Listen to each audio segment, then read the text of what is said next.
Assalamualaikum warahmatullahi wabarakatuh. Perkenalkan diri saya yaitu Kasatria. Kalian bisa panggil saya Kasatria, Kasat, Tria, Tri, Kasat, terserah itu apapun kalian mau.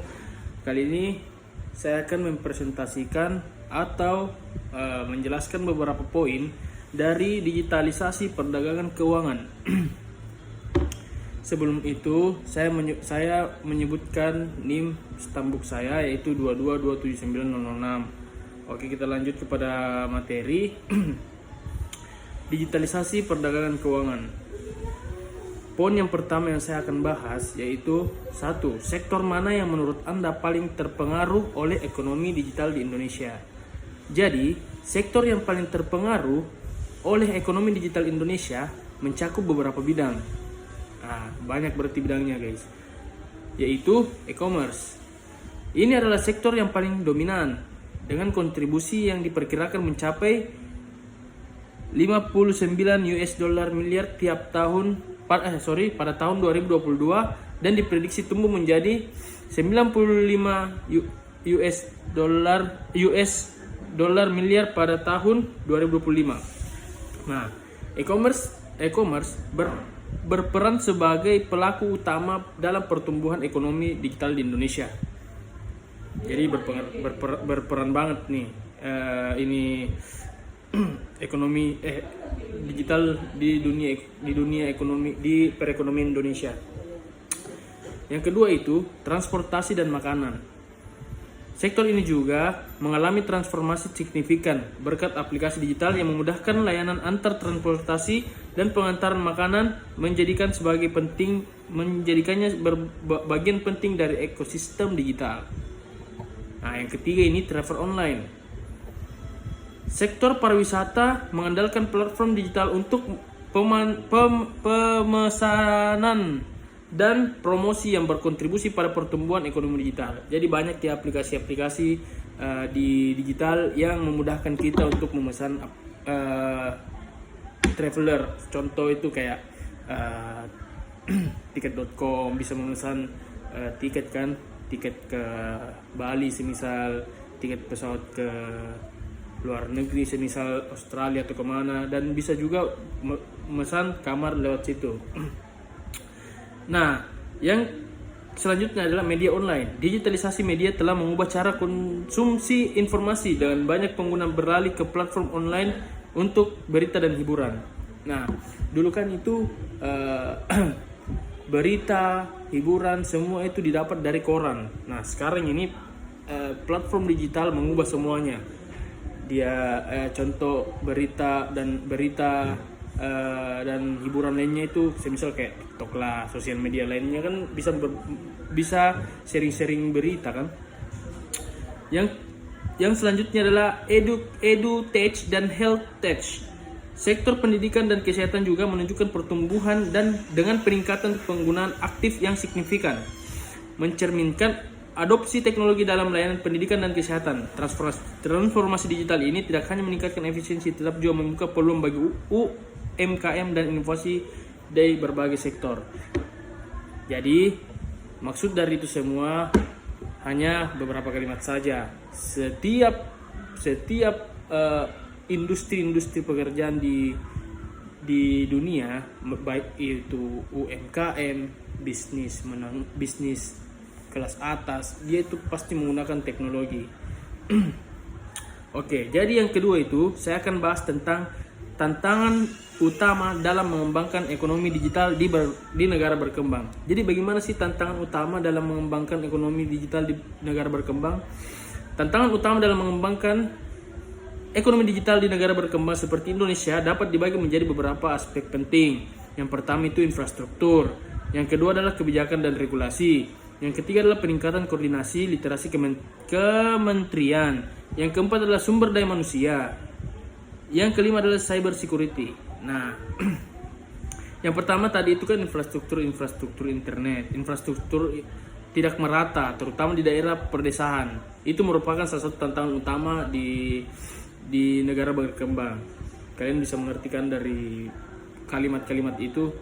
Contoh semisal di daerah-daerah mana itu yang terpencil, mungkin di situ tidak mungkin itu menjadi alasan kenapa sih, apa sih tantangannya bagi ekonomi digital di negara berkembang.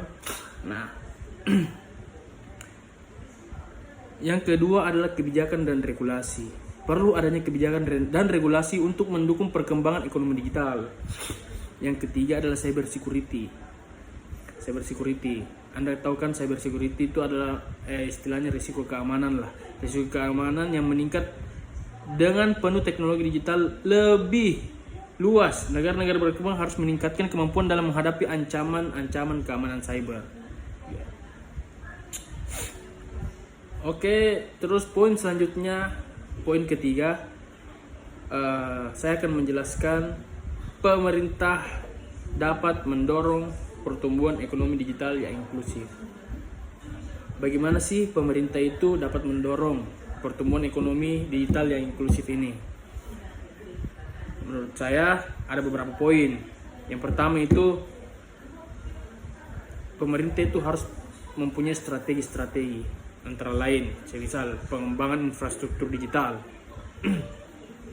Artinya itu mempercepat pembangunan infrastruktur internet terutama di daerah terpencil agar akses digital merata.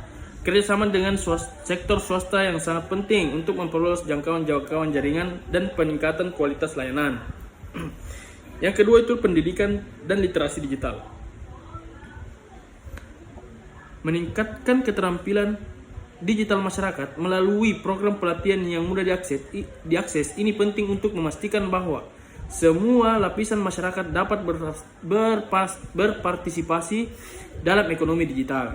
Yang selanjutnya adalah dukungan kebijakan dan regulasi.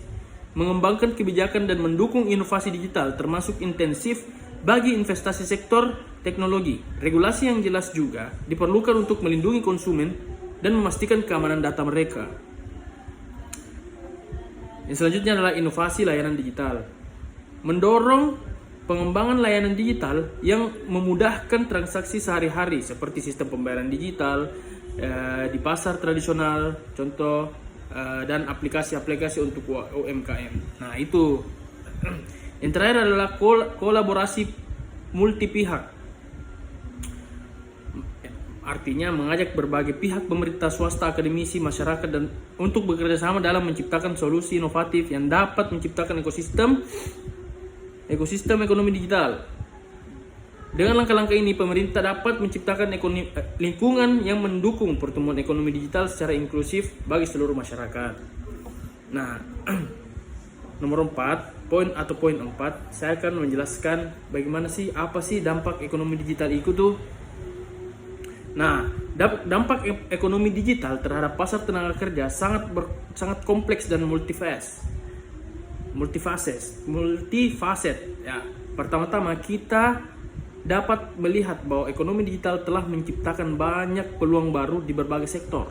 Misalnya, dengan berkembangnya e-commerce, itu salah satu berkembangnya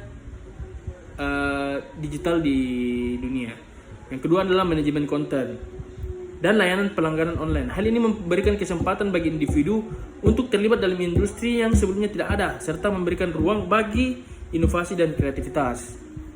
Karena kan abad sekarang kan ini zaman di mana orang mempunyai kreativitas itu, dia yang menang. Namun di sisi lain transformasi ini juga membawa tantangan yang signifikan. Banyak pekerjaan tradisional berbasis rutinitas mungkin akan berkurang akibat otomatisasi dan digitalisasi. Misalnya, pekerjaan di sektor retail, fisik, atau manufaktur dapat terancam oleh teknologi yang menggantikan fungsi-fungsi tertentu. Ini menciptakan kebutuhan mendesak untuk meningkatkan keterampilan tenaga kerja agar mereka dapat beradaptasi dengan perubahan ini. Jadi, menurut saya itu semua sektor pekerjaan harus beradaptasi terhadap perubahan zaman ini. Contohnya kan ini banyak orang yang belum mengerti menggunakan teknologi secara baik. Poin selanjutnya adalah ekonomi digital memungkinkan model kerja yang lebih fleksibel seperti kerja jarak jauh dan freelance. Ini memberikan pekerjaan lebih banyak kebebasan dalam menentukan jam kerja dan lokasi mereka. Namun fleksibilitas ini juga dapat menyebabkan ketidakpastian dalam hal pendapatan dan manfaat kerja yang sering kali tidak tersedia bagi pekerja lepas. Nah, itu salah satu dampak ekonomi digital yang paling banyak dilihat. Jadi banyak itu orang-orang yang kerja dari rumah tapi uang banyak, itu contoh itu. Salah satu dampak dari ekonomi digital, dia bisa mendapatkan uang dari rumah, dia bisa kerja dari rumah dengan tepat waktu. Selanjutnya, salah satu tantangan yang paling kentar juga adalah kesenjangan digital. Yang selanjutnya adalah peran pemerintah.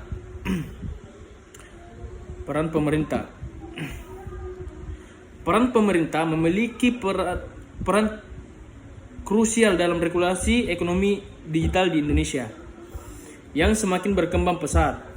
Sejak tahun 2010, pemerintah mulai menerbitkan berbagai peraturan untuk mengatur sektor ini. Sering dengan munculnya perusahaan startup e-commerce dan layanan berbasis digital seperti ojek online, hingga saat ini terdapat sekitar 60 undang-undang dan peraturan yang mengatur berbagai aspek ekonomi digital, meliputi informasi yang transaksi untuk memastikan kreativitas regulasi. Pemerintah melakukan koordinasi antara berbagai kementerian dan lembaga melalui Badan Perencanaan Pembangunan Nasional, Bappenas, dan Kementerian Koordinat melalui Perekonomian. Jadi sangat berperan penting ya pemerintah juga di di ekonomi digital Indonesia ini. Nah, yang keenam, saya akan membahas bagaimana keamanan cyber di dalam ekonomi digital. Keamanan cyber dalam ekonomi digital di Indonesia adalah suatu isu yang sangat penting dan kompleks. Seiring dengan pertumbuhan teknologi digital, ancaman seperti phishing, malware, dan penyalahgunaan data pribadi semakin meningkat. Pemerintah telah mengambil langkah-langkah untuk mengatasi masalah regulasi seperti Undang-Undang Informasi dan Transaksi Elektronik atau bisa disebut Undang-Undang ITE, serta pengembangan regulator sandbox untuk menguji keamanan sistem digital. Koordinasi antara kementerian dan lembaga juga krusial, terutama dalam integrasi data pemerintah yang memerlukan perlindungan yang ketat. Selain itu, pendidikan dan pelatihan tentang keamanan cyber sangat penting untuk meningkatkan kesadaran masyarakat terhadap ancaman ini. Lembaga pendidikan berperan dalam meningkatkan keterampilan digital dan keamanan cyber. Akhirnya, memastikan akses yang sama terhadap informasi dan teknologi yang aman bagi semua lapisan masyarakat Indonesia adalah kunci untuk menciptakan ekosistem digital yang aman dan inklusif. Nomor 7 atau soal yang terakhir, bagaimana sih etika di dalam ekonomi digital? Bagaimana sih etika dalam ekonomi digital?